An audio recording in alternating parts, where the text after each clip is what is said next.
gobyerno ang kanilang kahandaan sa epekto ng Bagyong Inday at sa pinalalakas nitong habagat. Sa gitna po ng walang humpay na pag-ulan, 5 ang nasawi sa pagguho ng lupa sa Lanao del Sur. Ating saksihan.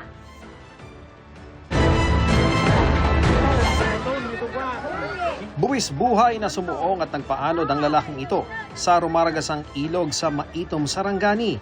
Ayon sa uploader, kuya niya ang lalaking walang takot na tinawid ng ilog para balikan ang kanyang mag-inang stranded sa kabilang pampang. Wala raw kasing tulay kaya no choice kundi sumuong. Sa isa pang video, makikita ang mga batang itinatawid sa ilog gamit ang lubid na itinali ng mga rescuer. Sa gitna ng walang humpay na pag-ulan, gumuho ang lupa at natabunan ang ilang bahay sa Calanogas, Lanao del Sur.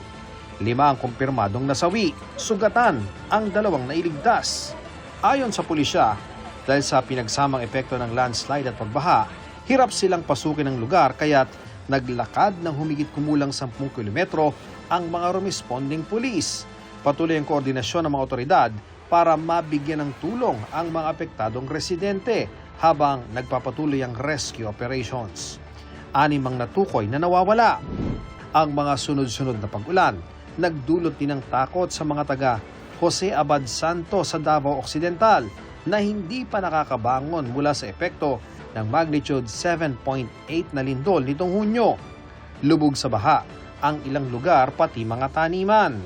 Ganon din sa ilang bahagi ng Ampatuan, Maguindanao del Sur, kabilang ang ilang paaralan.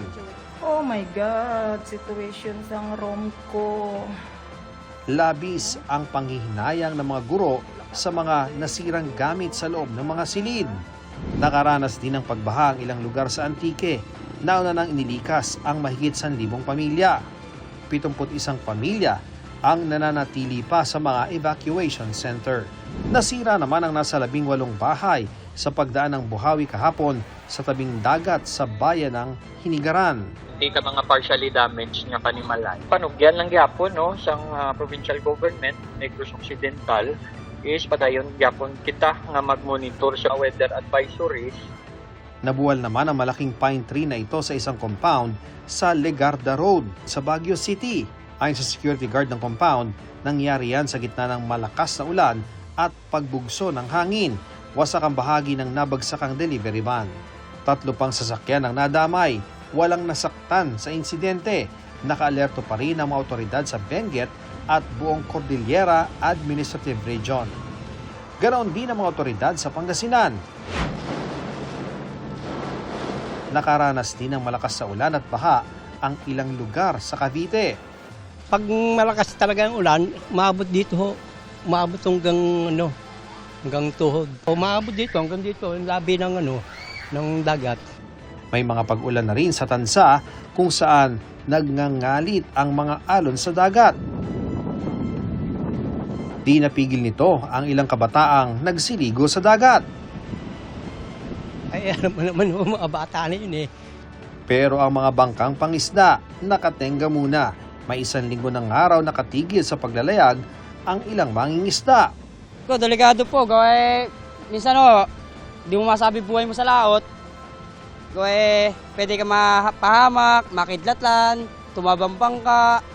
Kanya-kanya raw silang hanap ng paraan para makaraos. Wala po kaming hanap buhay ngayon, sir. Tenga po kami, tenga. Kumbaga, hanap po ng ibang pagkakakitaan. Minsan po, naglilibag na lang din po. Gawa may konting ipon naman, ayun na lang din po yung ginagastos namin. May pag-ulan din sa ilang lugar sa Batangas kasama ang bugso ng hangin. Ganoon din sa Batangas City. May puntong nag-zero visibility sa Lipa dahil sa lakas ng ulan. Sa Batangas Port, nananatiling kansilado ang mga biyaheng paudyongan at Katiklan. Tiniyak ng gobyerno na handa sila sa epekto ng Bagyong Inday at pinalalakas itong habagat. Sa press briefing ng palasyo, sinabing nakabantay si Pangulong Bongbong Marcos sa lagay ng panahon.